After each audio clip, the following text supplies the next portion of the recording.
Several months ago, I released a movie just dissecting the Bumblebee movie trailer. Literally everyone who watched it hated it, except for like one person.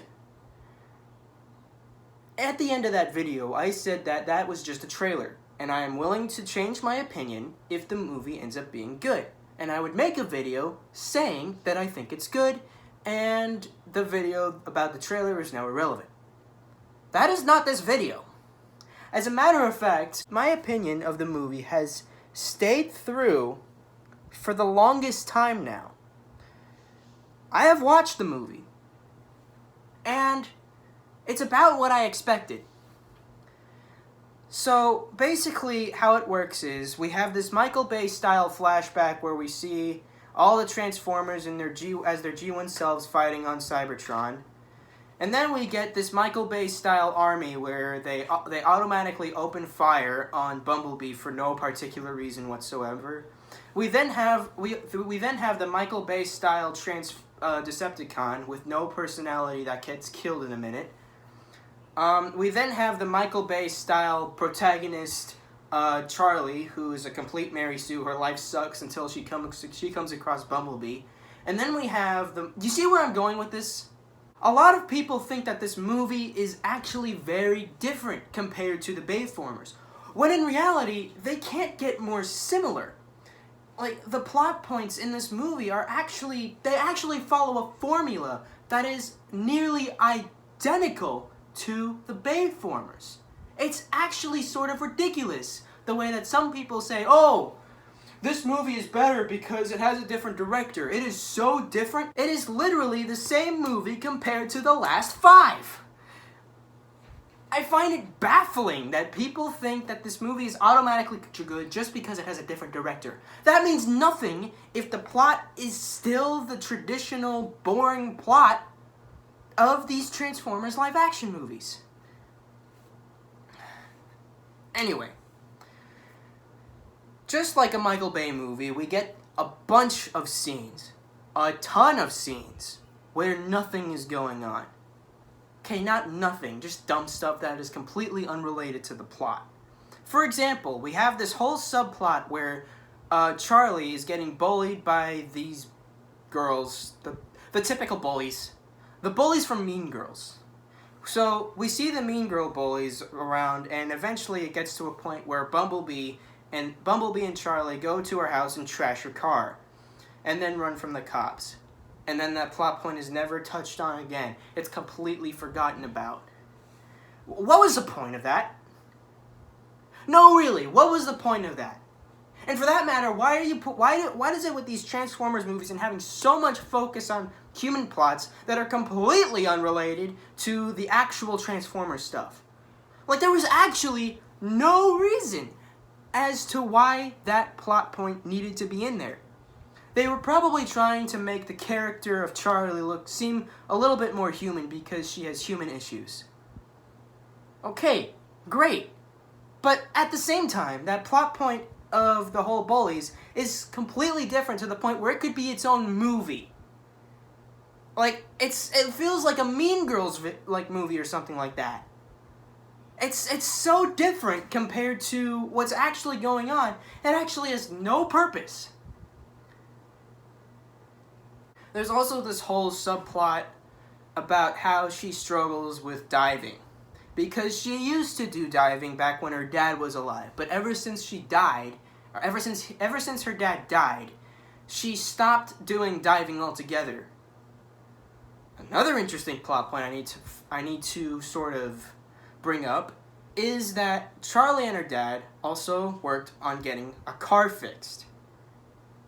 Now in the movie, Charlie is seen constantly trying to fix the car, and yet, so she's determined to fix the car in honor of her dad.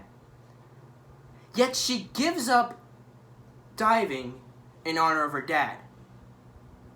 Where's the consistency here? She gives up one thing, but keeps up another for the same reason? If anything, she should either give up the car and give up the diving, or keep up the diving and keep up the car.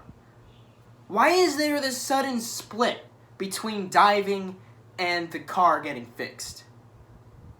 There's no consistency in this character anyway. So, on top of that, it leads to a very, very, very, very, very predictable end credit scene where we finally see her fix the car and riding around in it. But that's enough about the human characters, as she's literally as interesting as a piece of cardboard, despite the fact that the movie might make you think otherwise. And I would talk about the parents and the little brother, but what is there to talk about? They're introduced for no reason. Let's be honest here. Like, there's actually no reason for them to be... Like, the brother, maybe, okay? He actually plays the minimal amount of plotness in this movie. So, let's move on to the main focus, the Transformers. So, where most of the actual plot is going on, that's when we focus on the Decepticons, who we see crash onto Earth in the middle of Texas. Or wherever. And they're like, oh, we need to go to the West Place. A lot of people have ranted about why didn't they just land in California. Well, keep in mind, that's the first time they've been on that planet. I mean, that signal was just coming from Earth. That's all they know. Not a specific point in Earth. And then when they... I don't know. So the Decepticons then they then come across these, like, military people, and they're like, oh, more humans. Hey, we're looking for this guy. And they're like, okay, so the Decepticons are now triple changers. So, here's the thing. In Transformers lore, like, it is shown that only a few Transformers can be triple changers. Yet in this movie, it's sort of implied that all of them can be. So what's stopping Bumblebee from scanning a helicopter? I digress. So we see the Decepticons working with the humans in order to try to find B-127. Oh yeah, he's not named Bumblebee. He's named B-127. Even though Optimus is named Optimus. Again, where's the consistency? Shouldn't Optimus be called Optimus 015 or 0517, something like that? Again, no consistency in the whole lore of this movie. It just makes no sense. But at least Bumblebee has a name. You might have noticed that I've been referring to the Decepticons as the Decepticons, even though they have canon names of Shatter and Dropkick. That's because their names are never mentioned once in the whole movie. At first, this might just seem as a little nitpick, but keep in mind, having characters named helps you relate to the characters. It helps you further understand them, because you know them better simply by knowing their names. That's how human psychology works. And yet, for some reason, they never say their names once. At least in the Michael Bay movies, they managed to say the names of the Decepticons. You know that this one is Soundwave, and this one is Starscream. But if you were to watch the movie, and you would only see the movie, and you wouldn't see anything else involving the movie, like just the movie itself, you wouldn't recognize who the red or blue Decepticons were. All you'd know them as is the red and blue Decepticons. Because they never say their names. It's so frustrating.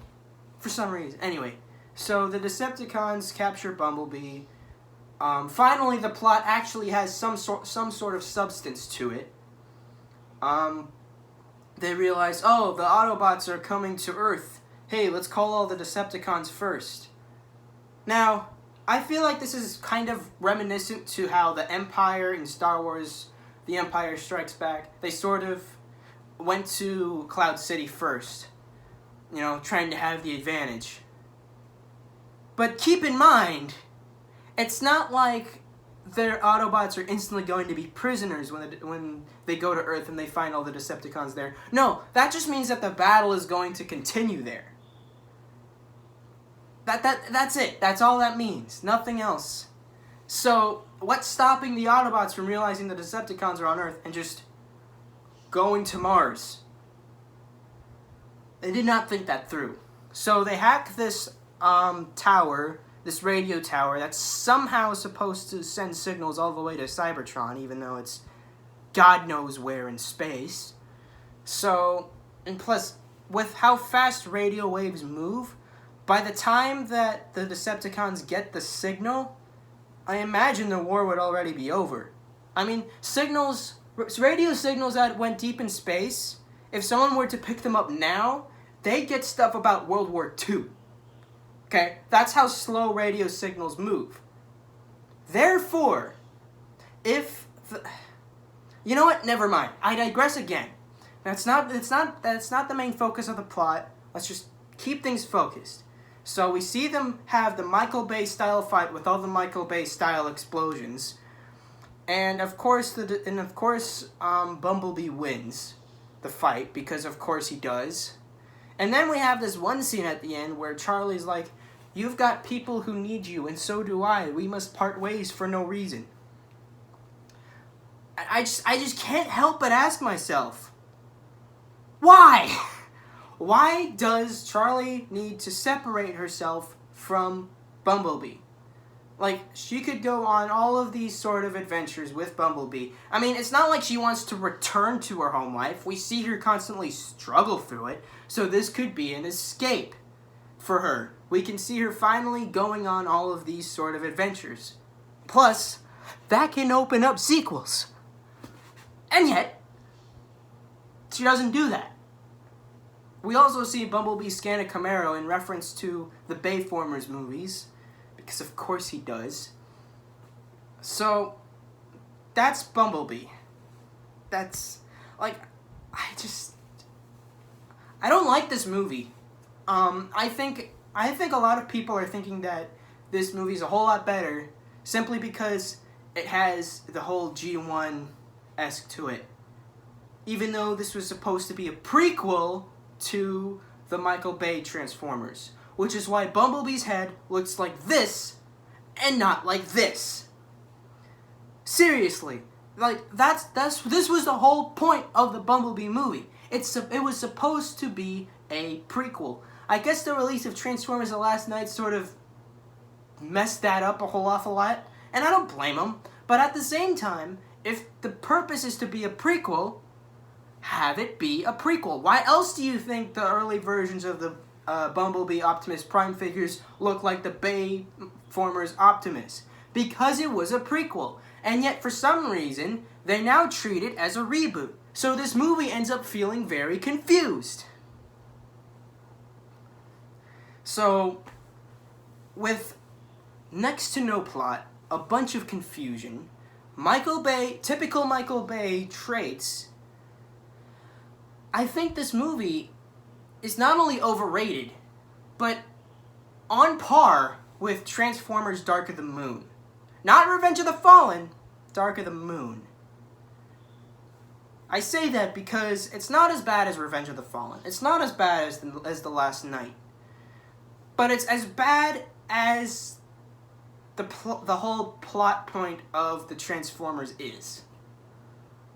Like, the whole story of having a flashback, having stuff happen, triggering another flashback in the middle, and then having a big fight in the end. That's so that formula is so tired that I'm actually getting sick of it. And it's clear to me that this is how it's going to be every time a Transformers live-action movie comes out. Even though there are so many different people working on it, it follows the exact same formula. That's just how it's going to be. That's not how I want it to be for this franchise.